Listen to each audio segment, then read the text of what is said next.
కుమారి aunty వాళ్ళ అబ్బాయి ధనుష్తో మాట్లాడదాం ఇప్పుడు. Bro hi.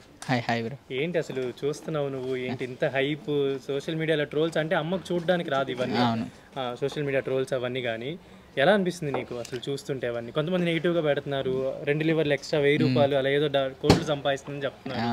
ఏంటి అసలు ఏం జరిగింది ఏంటి అనిపిస్తుంది కదా బ్రో? కోటి రూపాయలు అంటే ఇట్లాంటి ఇంట్లో ఎందుకుంటాం? అదే అవునా కదా, తెలిసి తెలియక అంతే. ఏం చెప్పావు అమ్మకి ఏమన్నా? అంటే ఇట్లా నీ వీడియోలు వస్తున్నాయి మా ఇన్స్టాగ్రామ్లో, ఇట్లా బాగా ట్రోల్ అవుతుంది. అప్పుడు చెప్పేవాడిని కాదు, లైట్ తీసుకునేవాడిని. ఇప్పుడు రీసెంట్గా మొన్న చెప్పాను. మామూలుగా రోజు అమ్మకి హెల్ప్ చేస్తుంటావా? నువ్వు కూడా ఉంటావా? ఎక్కడ అంటే ఎట్లా చేసి ఇక్కడ వంట చేసుకొని అక్కడికి వెళ్తారా? అక్కడికి వెళ్తాం. అక్కడికి వెళ్ళి ఇక్కడ వంట ప్రిపేర్ అవ్వగానే బండ్లు ఎక్కించుకుని అక్కడికి వెళ్ళి అన్లోడ్ చేసుకుని అక్కడ అమ్మ. ఎన్నేళ్ళ నుంచి చేస్తుంది అమ్మ ఈ బిజినెస్ మొత్తం? 13 years. 13 years నుంచి. సో అప్పుడు ఎప్పుడు లేనిది నాకు తెలిసి నిన్నే కొంచెం ట్రాఫిక్ ఇబ్బందులు అని చెప్పి. అప్పుడు ఉండేవి కానీ ఇంతలా కాదు. అదే అదే అంటే ఏమైనా మాట్లాడారా మీతో ట్రాఫిక్ పోలీసులు కానీ? ఏమైనా చెప్పారా మీతో? ట్రాఫిక్ జామ్ వల్ల అన్నారు అంతే, అంతకు మించి ఇంకేం లేదు.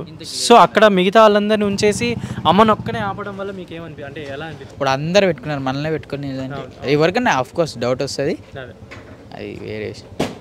అదే కొన్నిట్లో అంటే ఇన్స్టాగ్రామ్లో కానీ కొన్ని పేజ్లు ఏంటంటే 2 లివర్లు ఎక్స్ట్రా అనేసరికి 1000 రూపాయలు అంటే ఈమెదో కోట్లు సంపాదించింది అది అని అనుకుంటారు. కానీ ఆమె కూడా సాధారణంగా రోజు వంట చేసుకొని వెళ్ళాలి, వెహికల్స్కి డబ్బులు ఇవ్వాలి, వర్కర్లకు డబ్బులు ఇవ్వాలి, ఇంత చేసుకోవాలి, సరుకులు కొనాలి, ఇదంతా ఉంటుంది. అది ఎవరు చూడట్లా, ఏదో కోట్లు సంపాదించేస్తుందని వీడియోలు పెడుతున్నారు. సో వాళ్ళందరికీ అంటే నువ్వు మామూలుగా చూస్తున్నావు కాబట్టి అసలు ఎలా ఉండిద్ది బిజినెస్? ఒక్కొక్కసారి వర్షాలు పడ్డప్పుడు ఉండదు, ఒక్కొక్కసారి జరగను కూడా జరగదు.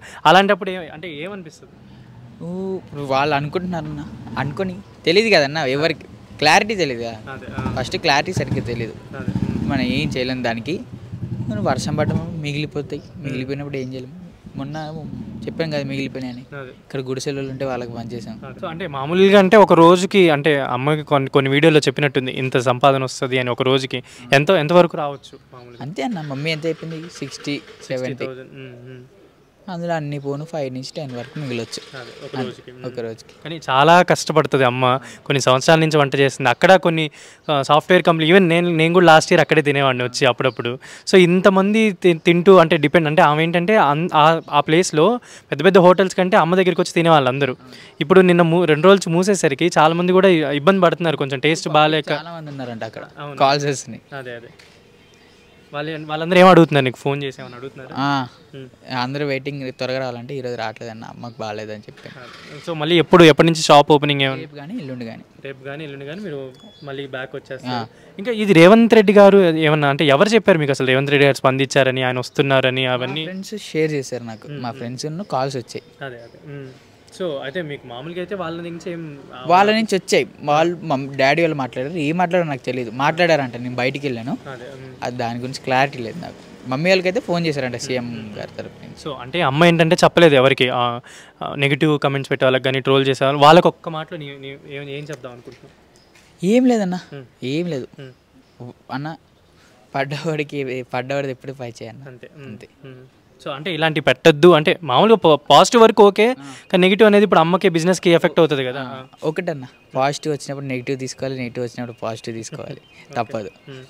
ఇప్పుడు వాళ్ళకి తెలియదు, ఒకసారి వచ్చి వాళ్ళు ఇప్పుడు ఇంట్లోకి సామాన్లు తీసుకునే వాళ్ళకి తెలుస్తుంది. ఇంట్లో సామాన్లు తీసుకెళ్ళిన వాళ్ళు ఉంటారు కదా, వాళ్ళకి తెలియదు రేటు. బియ్యం కట్టే రేట్ ఎంత ఉందన్న? 1800 ఉంది. అప్పుడు ఎంత? స్టార్టింగ్లో 600, 700. అవి చూసుకోవాలి కదన్న, రేట్లు పెంచేసామంటే. సో రేట్లు అయితే అంటే మామూలుగా ఒక 10-20 పెంచుతూ ఉంటారు అంతే కదా, ఇయర్ బై ఇయర్ అంతే. మొన్న చికెన్ కర్రీ రీసెంట్గా 3 months బ్యాక్ 100 ఉండేది, ఇప్పుడు 3 months బ్యాక్ నుంచి 120 అయింది అంతే. అంతకుమించి ఏం పెంచలేదు. మరి చికెన్ ఫ్రై అదే రేటు 150 స్టార్టింగ్ నుంచి, మటన్ లివర్ ప్రాన్స్ అవే రేటు స్టార్టింగ్ నుంచి, మటన్ 200 స్టార్టింగ్ నుంచి. ఓన్లీ చికెన్ రేట్ ఒకటి పెంచాం, చికెన్ లివర్ బోటి 3 రేట్లే పెంచింది. రేట్లు అయితే ఏం పెంచలేదు, నార్మల్గానే. చికెన్ లివర్ బోటి ఫిష్ ఈ 4 ఐటమ్సే రేట్లు పెరిగినాయి, మిగతా అన్ని సేమ్ రేట్. సో వెజ్ ఐటమ్స్కి రేట్, వెజ్ ఒక 10 రూపీస్ పెరిగింది, 80 రూపీస్. ఎగ్ ఒక 10 రూపీస్ పెరిగింది, 90 అయింది అంతే. సో ఇప్పుడు veg 90 rupees, non veg 80, egg 90, chicken 120. Chicken fry ఇంకా ప్రాన్స్, మటన్ లివరు అవి మటుకి తలకాయ అవి 150. అవి సో మళ్ళీ అమ్మ మళ్ళీ తిరిగి బిజినెస్ చేసుకోవాలి తొందరగా, అంటే మీరు ఇప్పుడు రేపో ఎల్లుండి చేస్తా అంటున్నారు. సో అందరికీ అంటే ఫైనల్ ఒక మాట ఏంటంటే, అమ్మ ఎప్పటి నుంచో కష్టపడి చేసుకుంటుంది కదా. సో అంటే ఇలాంటి వస్తుంటారు, అంటే ఇంకా అంటే అమ్మకి ఆల్రెడీ హైప్ వచ్చింది బాగానే. సో దీన్ని అంటే ఎలా చూస్తున్నారు మీరు?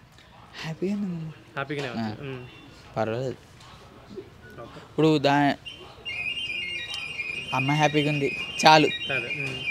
మళ్ళీ మన ప్లేస్ మనకు వచ్చింది అని అదే ఒకటే చెప్తా. పార్కింగ్ చేసుకున్న వాళ్ళు రోడ్ అవతల సైడ్ పార్క్ చేసుకోండి, వాళ్ళు షాప్ ముందర కాకుండా. అది ఒక్కటి మటుకి నోటీస్ చేసుకుంటే చాలు. ఇప్పుడు ఏమన్నా అంటే ఇప్పుడు ట్రాఫిక్ వల్ల ఆపేస్తారు కాబట్టి వెహికల్స్, ఏమన్నా కొంచెం దానికోసం ఏమన్నా ఒక పర్సన్ పెట్టుకొని కొంచెం వెహికల్స్ గురించి ఏమన్నా ప్లాన్ చేస్తున్నారా? అది దాని గురించి కూడా ప్లాన్ చేసి అది కూడా చేసుకోమని వాళ్ళు ఇన్స్ట్రక్షన్స్ ఇచ్చారు మీకు? వాళ్ళేమి ఇవ్వలేదు. ఇప్పుడు వాళ్ళ పని, వాళ్ళ డ్యూటీ వాళ్ళది. వాళ్ళకి ట్రాఫిక్ జామ్ అయితే కష్టం కదన్న. మన జాగ్రత్తలో మనం ఉంటే ఏముండవు.